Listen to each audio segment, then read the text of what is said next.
Al-Alaq, wahyu pertama diturunkan. Al-Muddassir, perintah dakwah secara terbuka. Asy-Syu'ara, perintah dakwah kepada keluarga sahabat. Al-Hijru, seruan dakwah di Bukit As-Safa. Al-Masad, Allah mencela Abu Lahab dan isterinya. Al-Qamarun, mu'jizat bulan terbelah dua. Al-Isra, mu'jizat Isra wal Mi'raj. Yasin,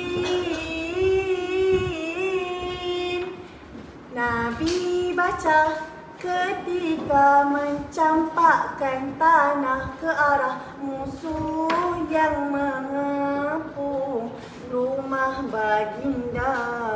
Al-Maidah, wahyu terakhir Nabi dalam berkhutbah ketika di padang Arafah sebelum baginda wafat. Inilah 9 surah yang perlu dihafalkan. Okey, ramai-ramai. 1, 2, 3. Al-Alaq, wahyu pertama diturunkan. Al-Muddassir, perintah dakwah secara terbuka. Asy-Syu'ara, perintah dakwah kepada keluarga sahabat. Al-Hijru, seruan dakwah di Bukit As-Safa. Al-Masad, Allah mencela Abu Lahab dan isterinya. Al-Qamaru, mu'jizat bulan terbelah dua. Al-Isra, mu'jizat Isra wal Mi'raj. Yasin,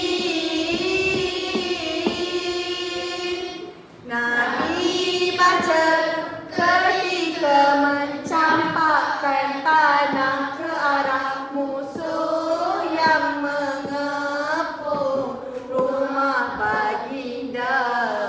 Al-Maidah, wahyu terakhir Nabi dalam berkhutbah ketika di padang Arafah sebelum baginda wafat. Inilah 9 surah yang perlu